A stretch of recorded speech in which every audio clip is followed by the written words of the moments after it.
ورحمه الله وبركاته. هنعمل النهارده مع بعض الكشري.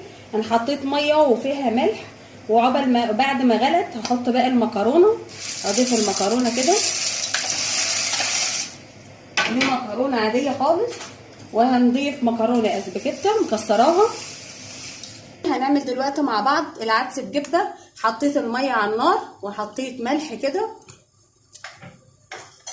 وانا غاسله دلوقتي معايا العدس. هنضيفه كده ونسيبه بقى يستلق براحته. حبيبي هنعمل دلوقتي حبه الرز. هنضيف كده الشعريه ونحمر فيها كده تاخد لون ذهبي. ودلوقتي يتحمر معانا الشعريه كده، وهنضيف مع بعض الرز وهنقلب كده. هنشوح فيها كده، نقلب فيها لحد ما